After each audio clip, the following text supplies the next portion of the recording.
आखिर कैसे फेल हो गया प्रशांत किशोर का चुनाव प्रबंध? अब कैंडिडेट बदलने के जद्दोजहद में लगे हैं। नमस्कार, आप देख रहे न्यूज फॉर नेशन और मैं स्वाति पांडे आपके साथ। भले ही 2025 का बिहार विधानसभा चुनाव फाइनल सेट माना जा रहा है, लेकिन उसके पहले बिहार के 4 सीटों पर जब उपचुनाव हो रहा है तो इस उपचुनाव को सेमीफाइनल माना जा रहा है। बिहार के 4 सीट यानी कि वो भी विधानसभा सीट यानी कि तरारी, रामगढ़, इमामगंज और बेलागंज 13 तारीख को वोट डाले जाने हैं। दोनों गठबंधन की तरफ से, एक तरफ एनडीए, दूसरी तरफ इंडिया अलायंस, दोनों की तरफ से अपने अपने कैंडिडेट्स भी उतार दिए गए हैं। वहीं प्रशांत किशोर भी पीछे नहीं है। सबसे पहले इंडिया गठबंधन और एनडीए से पहले सबसे पहले प्रशांत किशोर ने तरारी से अपने कैंडिडेट को उतारा। उन्होंने एसके सिंह पर भरोसा जताया, लेकिन अब उनकी ये रणनीति, उनकी ये जो कूटनीति है वो कहीं फेल तो नहीं हो रही है, क्योंकि अब सवाल ये उठ रहा है, ऐसे अफवाह कह लें या ऐसी खबर कह लें, ऐसी खबर आ रही है जनसुराज से, प्रशांत किशोर से जुड़ी, कि तरारी से अपने कैंडिडेट बदलना चाहते हैं प्रशांत किशोर। चुनावी रणनीतिकार के तौर पर देश भर में शोहरत बटोरने वाले प्रशांत किशोर का चुनाव प्रबंधन जनसुराज पार्टी की पहली चुनावी परीक्षा में फेल हो गया। प्रशांत किशोर ने भोजपुर की तरारी विधानसभा सीट के उपचुनाव में भारतीय सेना से रिटायर्ड उप प्रमुख लेफ्टिनेंट जनरल श्री कृष्ण सिंह को यानी एसके सिंह को जनसुराज पार्टी का कैंडिडेट बनाया था। एसके सिंह बिहार के वोटर नहीं है, इसलिए बिहार में चुनाव नहीं लड़ पाएंगे।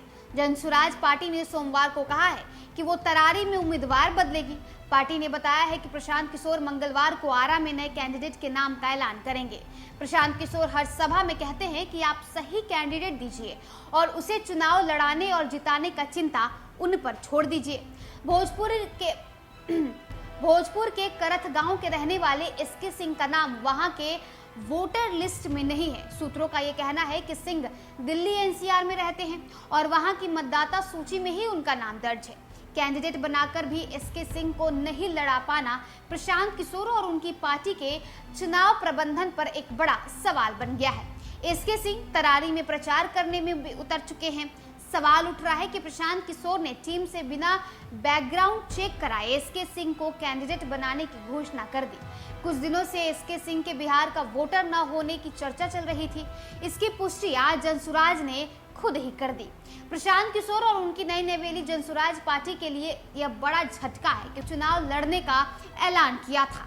4 सीट के कैंडिडेट सिलेक्शन में ही पार्टी की व्यवस्था की पोल खुल गई, जिसकी वजह से उसे पुराना नाम वापस लेकर अब नया नाम सामने रखना होगा। प्रशांत किशोर ने दावा किया था कि नवंबर के उपचुनाव में सेटल करेंगे और 2025 में उसे मुकम्मल करेंगे।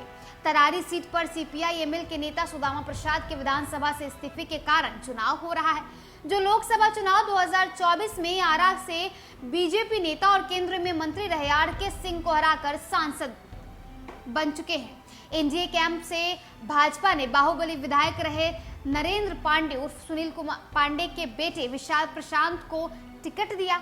महागठबंधन की तरफ से भाकपा माले ने राजू यादव को उम्मीदवार बनाया है, जो आरा लोकसभा से लगातार 2 बार चुनाव हार गए थे। तब पार्टी ने इस बार सुदामा को लड़ा रहे हैं।